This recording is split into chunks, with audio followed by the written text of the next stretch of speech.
Just want to make sure. All right, I'm recording, so if everybody can mute, we will turn it over to Casetllana and let her get started. I actually don't mind if you guys stay unmuted because you can interrupt me at any time and ask questions.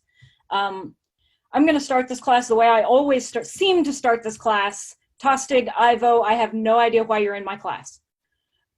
To learn something. Actually, let me, Casty, let me throw something at you that's relevant on this. Yeah. Long story short, and I can't divulge a lot of details, but there is a push right now to build up the kingdom's video archives of training. And one of the things that came up was consultation tables. All right. I am not here to nudge or to say what you should or should. I'm not. Okay. I am here to take notes on what is said, and if we feel like something needs to be added to that, we will know what needs to be added to the record. I know you know how to do your job. I'm here because I honestly enjoy every time I hear you do this class. I learn more. So I was going to say this class was written for your event, and it was a good event. It was. And yes, Tostig is here just so he can point fingers at me and laugh. No, I'm here to learn from you because I've been learning from you ever since we've been sitting consultation tables together. You were the one who taught me how to run a consultation table. BSMS PhD, Army section only. All right. I'm not the only one that played with next to Tostig at consultation. I've done it several times with him. So this class is basically centered around the question, what do you do when you're asked to run a consultation table? And I kind of have numbers. I don't think I can screen share. I couldn't screen share last time. But I can basically talk through my list. And the number one thing you should do when asked to run a consultation table is not to freak out. And that sounds a little intuitive. That sounds like it should be an easy one. But I think when a lot of people are asked to run a consultation table, they seize up because they think that they are expected to know everything. And no one expects you to know everything. Some of the finest, veteran consultation heralds I know don't know everything, but what they do have is they have a good understanding of their resources and a good understanding of where to look to find the answers that they may not know themselves. So number one is don't freak out. You are in no way expected to know everything. Number two is know your local resources. Sorry, my son's yelling at me. Kellen, are you okay? Come here if you need me. My son, I have an autistic son, and he doesn't always understand that I'm doing something. But number two is know your local resources. If you have been asked by a landed or by a seneschal or even by a local herald to run a consultation table at the event, then knowing your local resources is... Kellen, come here, baby. I'm so sorry. Knowing your local resources is the first place to start. And the best way to know your local resources is to talk to your seneschal. Are you okay, baby? We're going to have a half-naked child join our class. Shh. Kellen, are you okay?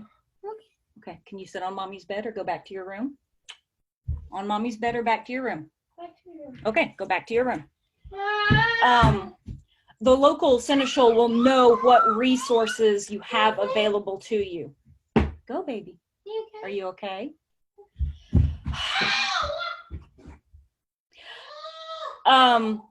So some local groups have a small heraldic library of their own. Some have a collection of heraldic supplies, printed forms, clipboards, Crayola markers, light boards, things like that. And some have funding written into their budget for heraldic supplies. I love you, Bug. So your first step is not to freak out. Second step is to know your local resources. And the best way to do that is to talk to the local seneschal. Are you okay? Are you okay? Mommy is teaching a class. Okay? Okay? Are you okay? Mommy's teaching a class. Can you go back to your room? So the third thing, after not freaking out and knowing your local resources, is to know your kingdom resources.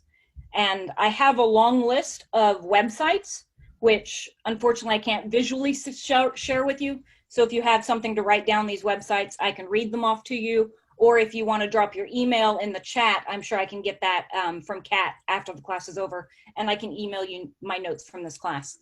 But your first website is going to be Onsteoran's College of Heralds, which is, which is heraldry.onsteora.org. The second one is kind of a who's who in the College of Heralds and how to contact them. And that can be found, most of these are heraldry.onsteora.org something. So the who's who is heraldry.onsteora.org/contacts.php. And the people that you need to know in that contact group is going to be the Treasurer Herald, who is the head of the education branch of the College of Heralds. Hi. And her address, which she can give you, but it is treasure@herald.onsteora.org. The second is going to be the Armillary Herald, and that person is in charge of maintaining and transporting the Kingdom's Heraldic Library. So if you want access to the Kingdom's Heraldic Library at your consultation table, emailing the Armillary as soon as you can. As soon as you know that you're going to be running a consultation table at an event, contact the Armillary Herald. That way, if they can't get the library to you, maybe they can find someone in their group who is heading to your event. The library can get transported in some way. But the earlier you email Armillary, the better chance you have of getting that library at your event. And sorry, I'm speaking as a past Armillary. That's why I keep reiterating that. I was like, as soon as you know, email. And their email address is armillary@herald.onsteora.org. But both Treasurer and Armillary can be found in that who's who. So if you don't remember the emails, you can go to that who's who, heraldry.onsteora.org/contacts.php, and their contact information will be on that. The fourth thing is to ask questions. And I think people are scared of asking questions, asking the autocrat, the seneschal, the landed, whoever you have access to. But knowing the parameter of your heraldic consultation table is going to alleviate a lot of that freaking out that might be happening at the beginning. And good questions to ask, whoever it is you are asking, is how long the consultation table is scheduled for. Peak hours for a consultation are during the lunch hours or after the day's activities are over, prior to feast. Tables tend to run in very awkward times, and you've got all the other events going on outside or other locations, and people aren't going to come and sit down and talk to you as a consulting herald when there are a million other things to do at an event. Thank you, baby. Play it, please. Okay, I'll plug it up in just 1 minute. But I tend to get most of my clients during lunch hours because they've all come inside, sit down, take a break. It's a good time to come sit down at the heraldic consultation table, or after the day's events are over, but prior to feast or prior to court. They have that free time, and that seems to be when the consultation tables get slammed the most. Hey, Casty, Yes.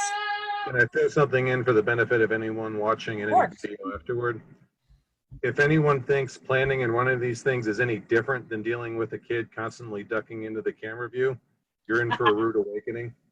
There's a million distractions that come with the job, and I'm not making light of Casty's child situation. I think we've all been there, but this is a very apropos example of what it's like trying to run one of these things. Surprisingly, Kellen is ridiculously good at consultation tables. Very good.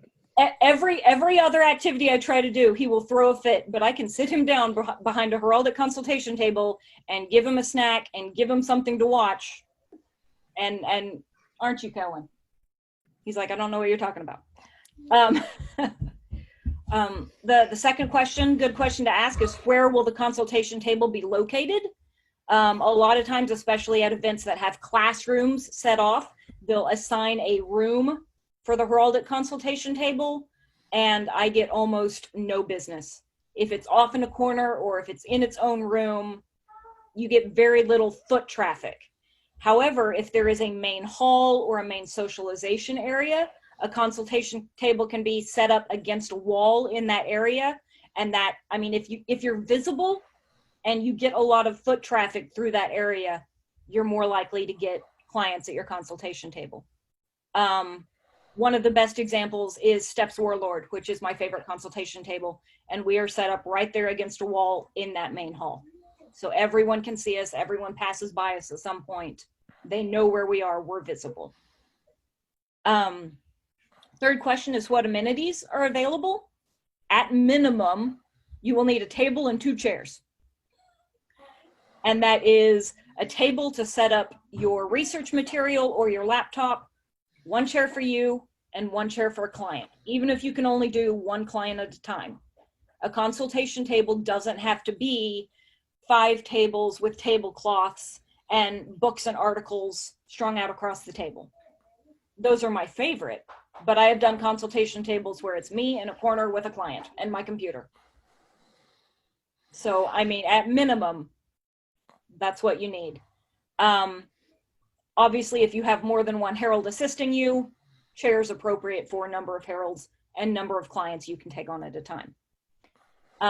Access to electrical outlets for charging electronic devices. It's not necessary, but it's nice.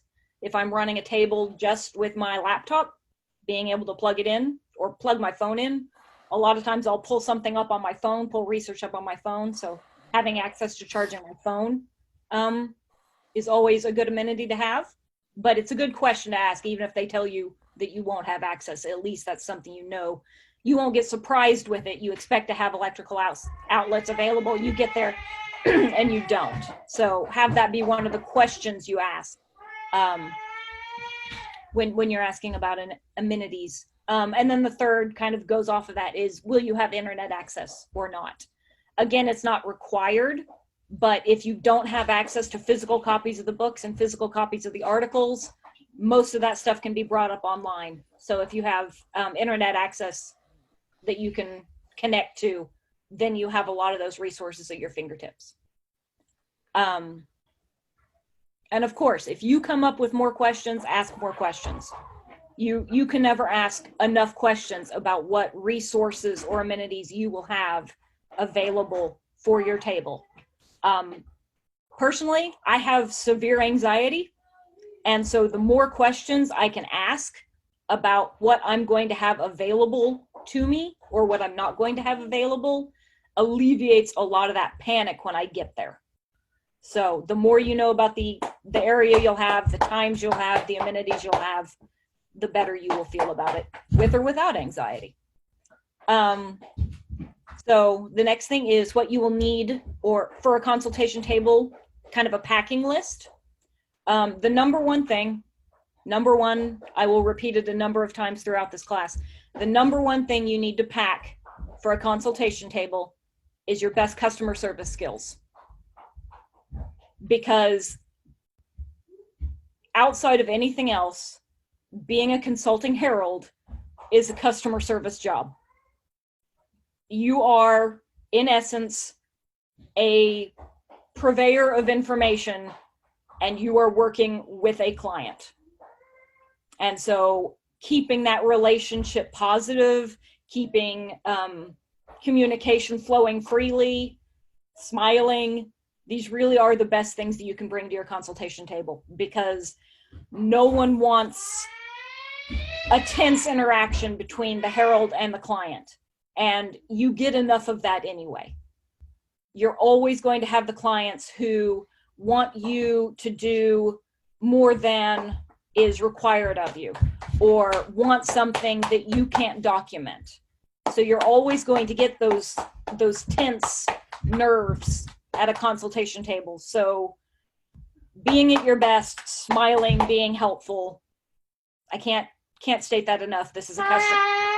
Callan, this is a customer service job. Callan, do this. Thank you. In your room or on mommy's bed? Mommy's bed. Okay, get on mommy's bed. I will plug it up in a minute. Second thing are tables and chairs. If you have worked out with the seneschal or the landed or whoever you're talking with, if you've worked out with them that there will be tables and chairs there, obviously you don't need to pack them, but there are some instances when bringing your own tables and chairs is going to be required of you. So if you know that, you can plan ahead, you know, packing your own tables and chairs. Clipboards, if you have access to the armillary library, there are clipboards in, I am so sorry. There are clipboards in those totes, but having your own clipboard is always a good thing to have, because you're going to be doing a lot of doodling. You're going to be doing a lot of taking notes off to the side. So having paper, having your own clipboard on hand is a good idea. Then scratch paper, that goes along with clipboards. Pens, pencils, Post-it notes. I don't know how many times I have written information, written a name, documentation, a website that someone can look at, and just kind of stuck a Post-it note to them. They're easier to keep track of than loose leaf paper. They're easier to keep track of than note cards.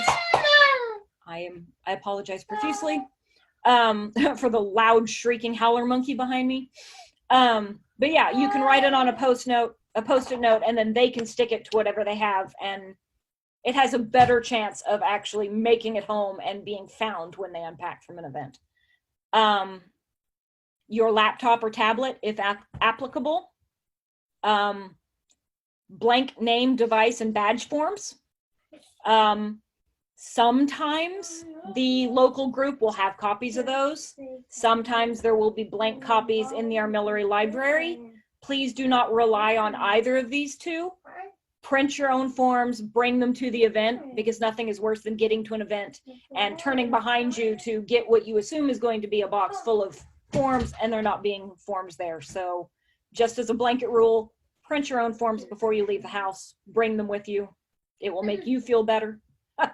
And those forms can be found at heraldry.onsteora.org/submissions.php. Another thing to bring with you is Crayola brand markers, both thick and thin. The College of Heralds prefers/require that we use Crayola brand because it lasts longer. And I know a lot of things get scanned now, a lot of things get moved up. You know, we're not as concerned with keeping hard copies, but just from a, what's the word I'm looking for? From a database point of view, a physical database point of view, having those colored copies in something that lasts, that stands the test of time, is always beneficial. So Crayola brand markers, again, if you have access to the armillary library, there are usually some in there, but who knows how old they are at any given point. Who knows if they've, you know, their caps have popped off, they get dried out. So having Crayola brand markers with you is also a good idea. Extras that aren't necessary but are helpful to have. Okay, baby, Kellen, if you need to, you can come sit on my lap. You don't need to get upset, okay? Okay? No biting. Okay? Are you okay? Extras, things that aren't necessary but are really helpful to have with you, is a current copy of Senna. My son is not having a good day, and I'm horribly, horribly sorry. Yeah, a printout of the most current version of Senna. It is a book, so if you don't want to print it out, having access to it on your phone or your laptop, if you can download it and have access to it on your laptop, so that even if you don't have internet access, you can still access Senna. That's going to be your rules for submission, rules for armory, rules for names, what names go well together, what names don't go well together, what names or charges are off the board. I can't remember the word, but badge or devices that you can't use. But all that information, kind of the backbone of submissions, is going to be found on Senna. And that can be found at heraldry.sca.org/Senna.html. And again, I know I'm throwing a lot of websites at you. If you don't know these websites or you would like a list of them, drop your email in the comments and I can make sure to send you an email with all these. Castellana, Yes. want to reschedule to finish? No. I can keep going. Okay. He's not crying. He's just, Okay. yeah, he's You're fine. fine. It's not bothering me. I just wanted to give you the out if you needed to. So. No. He is, Okay. I will let you know if he gets to that point. Kellen, can you do this? Thank you. That was a very violent hushing that he responded to me with. I think he'll let us know if he gets to that point. Just saying. You will no longer be able to hear me over him. That's the point we get to.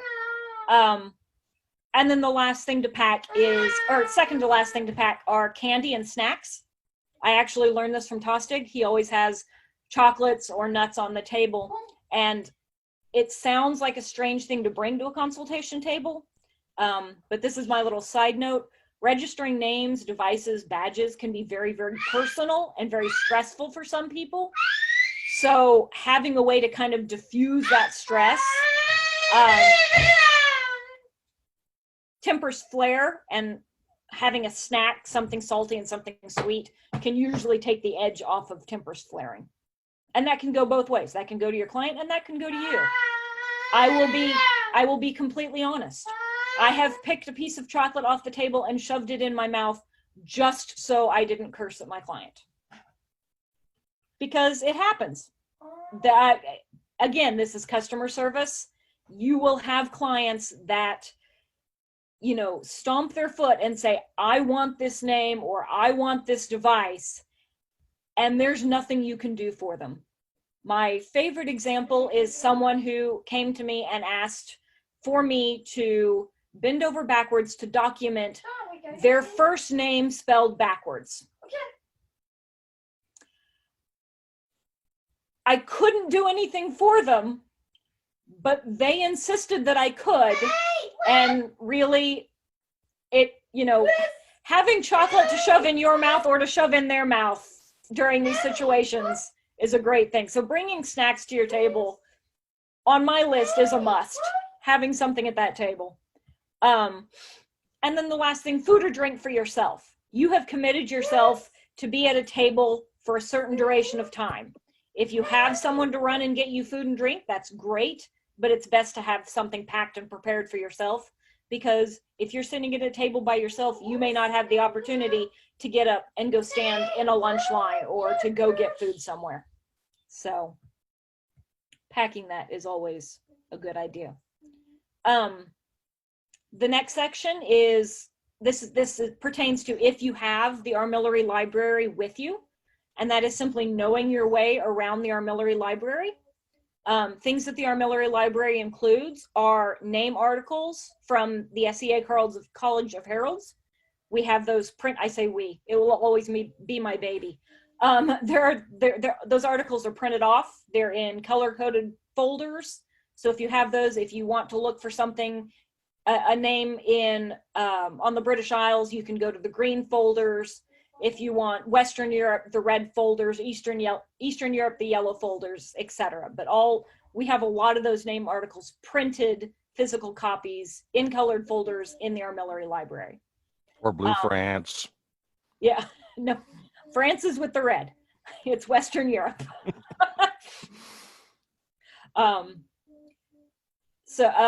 It also, if you don't have access though, those articles can be found at heraldry.sca.org/names.html. The Armillary Library also contains a small collection of books used for documenting period names. I think it has a copy of Rennie and Wilson. It has a copy of Withacombe. It also has a collection of examples of period armory. There are a couple of folders that have print-offs, and there are a couple of really, really nice illustrated books also in the Armillary Library. Yes? Do we have, or do they have the list of, I don't know if they still do this, it's been so many years since I've been a Herald, the list of no documentation required I don't know that the library itself has that printed and in it, but that information can also be found on Senna. So if you have access to Senna, or you have a copy of that with you. It doesn't have everything. All the documents are no photocopy. Yeah. The only things that aren't on there is the FamilySearch.org stuff that's no photocopy, and the direct links for Mari and other authors like that. Thank you. This has gone in and out of the Armillary Library. It's been part of it, and then it's been taken out and put back a couple of times. But if it's there, it's useful, and I say useful in quotes for a reason. And that's a copy of the Penzic Traceable Art Project. The pictures in the Penzic Traceable Art Project do not guarantee that a device will be passed the way it's drawn. Not everything in the Penzic Traceable Art Project is a valid device, but if you're sitting at a consultation table and you need to draw a mock-up for someone, yes. Did I unmute myself? Yes, I did. Okay, sorry. The new editor is making great strides at getting period stuff in there. Fantastic. So whenever we can get the money to print out the new stuff and updating it daily, it has documentation as to which ones are there, and he's trying to keep it updated as to which ones have been rejected. Fantastic. So no more dismembered cats. Awesome. But it was 2 huge binders that have drawing after drawing after drawing of different charges that can be used in devices.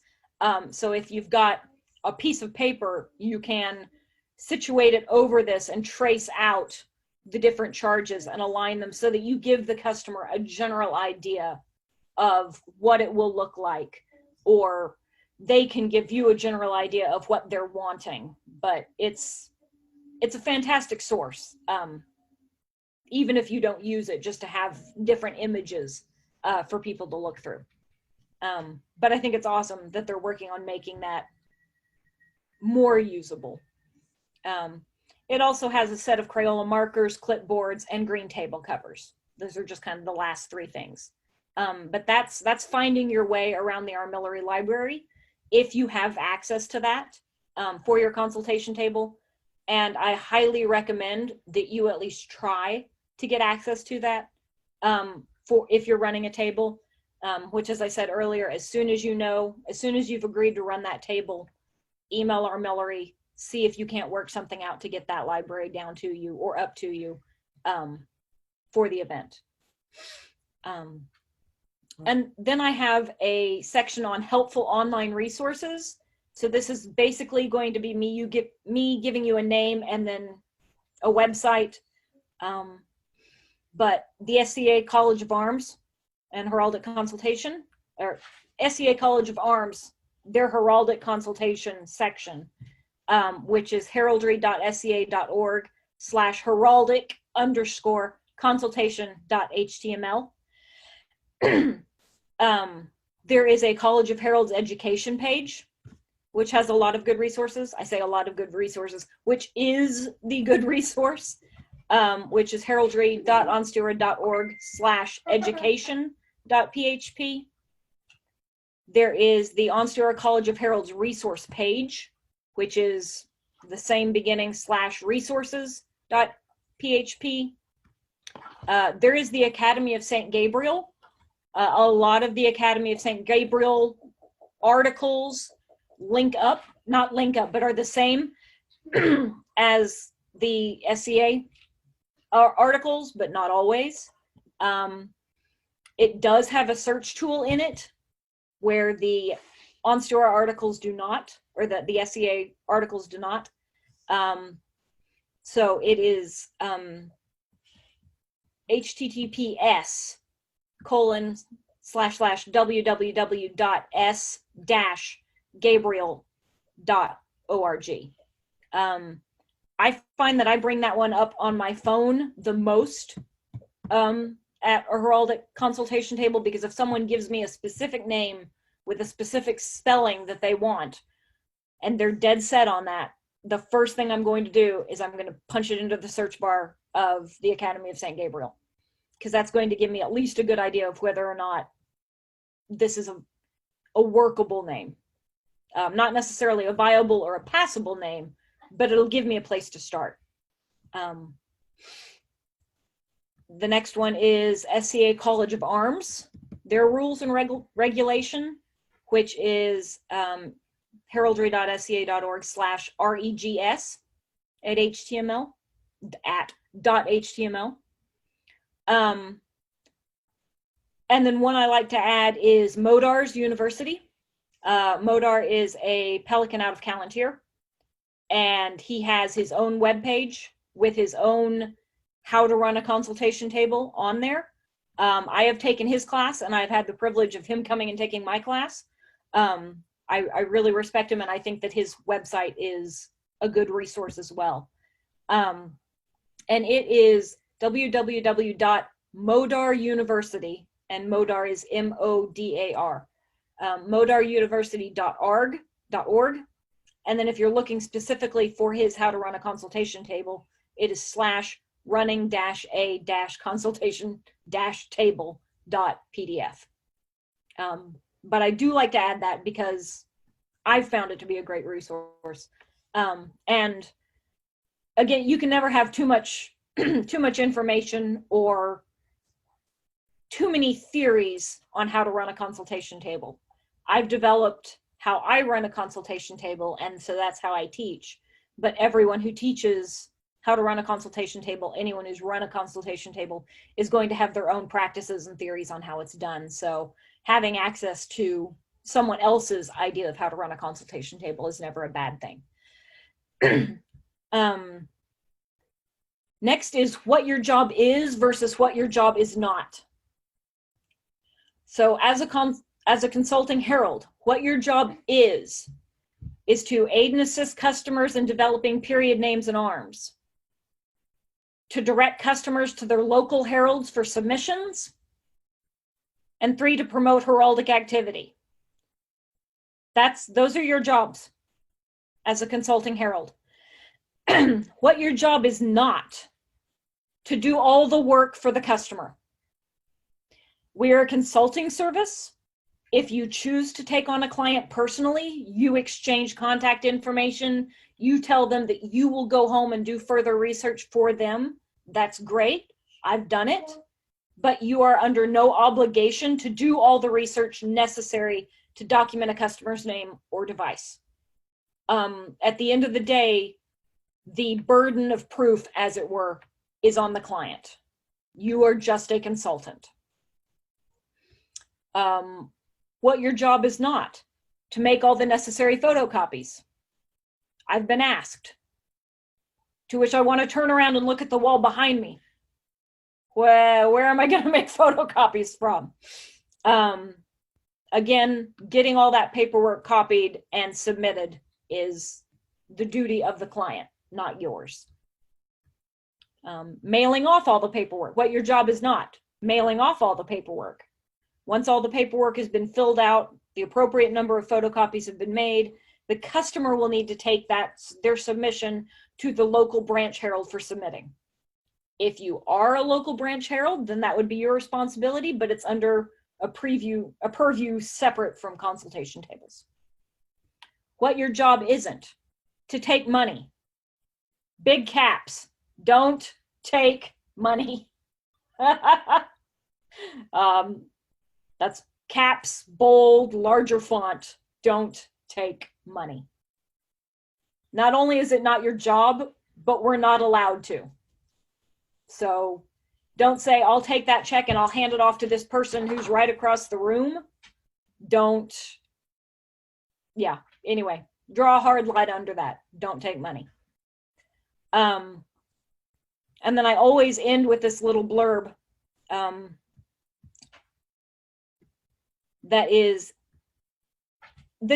I've said it again, and I warned you that I would say this a number of times, but this is a customer service job. And while unfortunately we can't always give the customer exactly what they want, everyone should be treated with respect.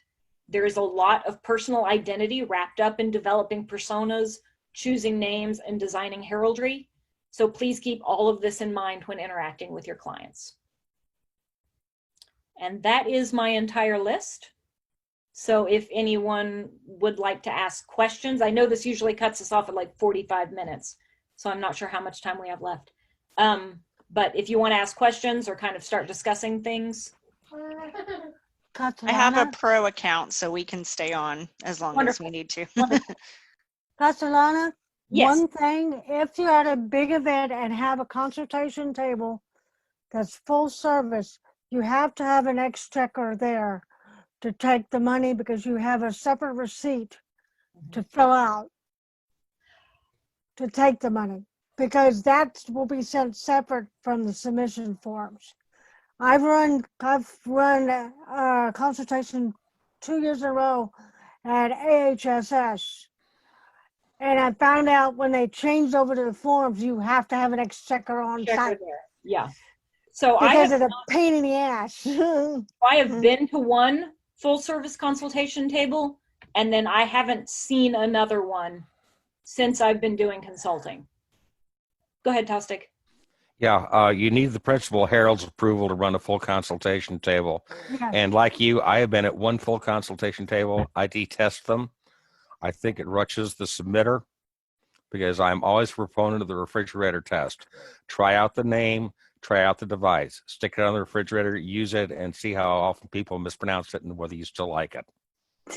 I'd like to add on to that, because we used to call it years ago, we used to say, put it away for a month. If you still love it in a month, then maybe you ought to consider registering it.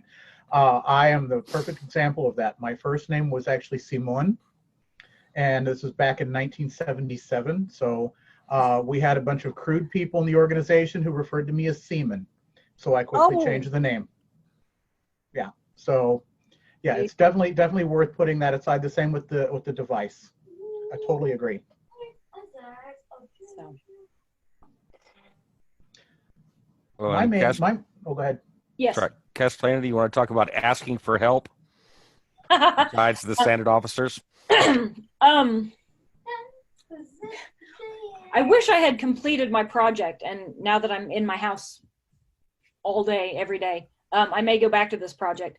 But I think this goes back to the first thing is you're not expected to know it all.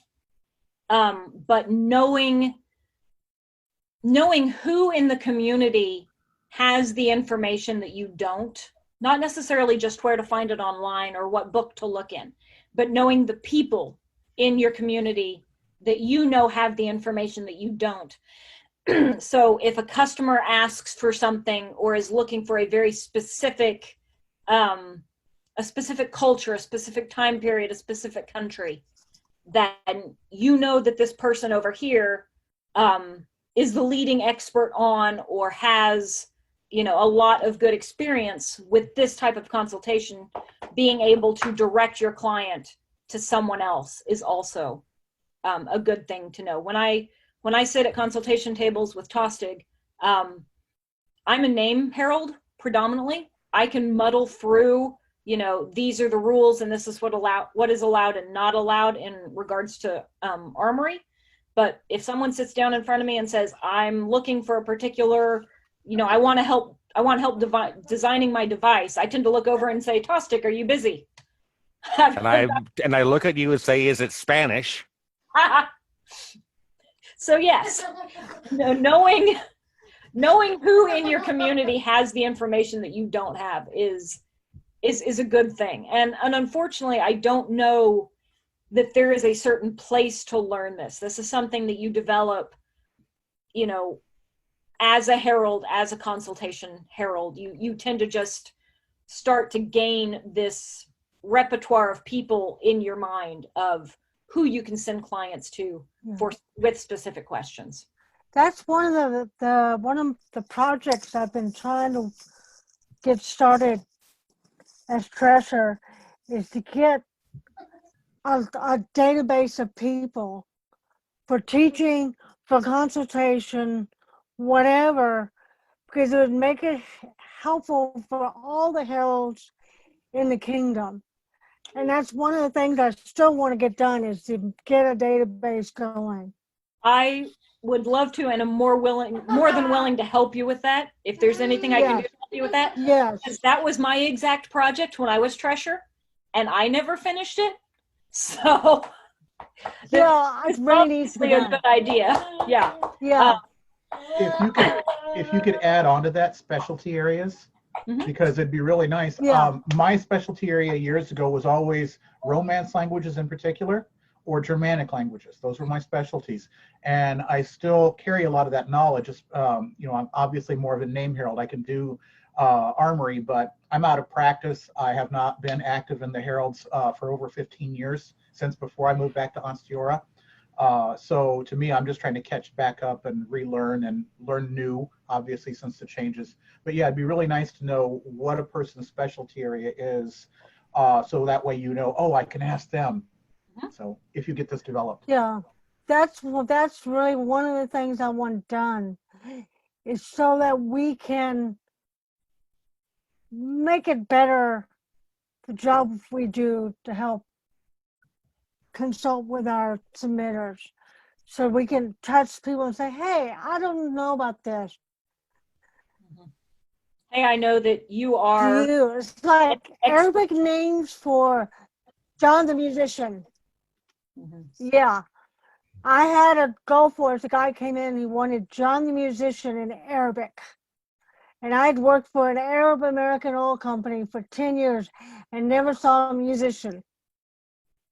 So it's helpful to have somebody else that specializes in the Mediterranean, the Arabic, and Persian names, because then you can touch them and say, hey, can you help me? I do not know this.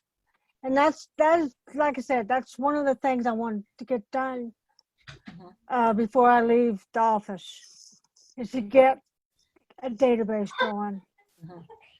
Yeah, I get an email or a message, and I am on Facebook at least once a month. I have someone looking for a Romani persona. I'm like, all right, Yeah. I can take this. Yeah. So Hold on a second. Once a month. I actually have one of those books. it's about once a month. It's about once a month that I'm I've just giving you flat, Casty. that someone's like, I have someone who wants to play a Romani persona. And almost every time I'm like, all right, you know my contact information, pass it on. So yeah. I actually have a reference for Romani, because I have the Stargate Baronial Heraldic library, and I actually have that. I've got to find it, but I know I have a copy, because it's kind of rare. Yeah, well, Romani sources period are rare. Yeah. And Romani sources in period are even rarer. So yeah. So, But yeah, that is all I have. And again, if you've dropped your email, I can get those from Kat later, and I can send out. My notes really do look exactly like a point to point bulletin, kind of exactly like I read them off. Mm-hmm. So it's a list of know your sources, know your local sources, know your your kingdom resources. Here's some emails. Here's a packing list. Here are a bunch of websites. So I tried to develop this class as user-friendly as possible. Yes. One additional thing, notify the Central Regional Herald, because one of their responsibilities is make sure the consultation cables take care in their area once a rain. Yeah. You're really helping them out when you fill that check mark for them. Speaking of which, shameless plug. I've been asked to run the consultation table at Braggart's War. I doubt it's going to happen, but I would greatly appreciate everybody that could come in and help on it. I was also tapped to work at the Braggart War consultation table. So if I can be there, I will be there with you. If it can happen, I would greatly appreciate it. Thank you. You know, we could wind up writing a whole chapter on how to do a virtual consultation table. Yeah. It wouldn't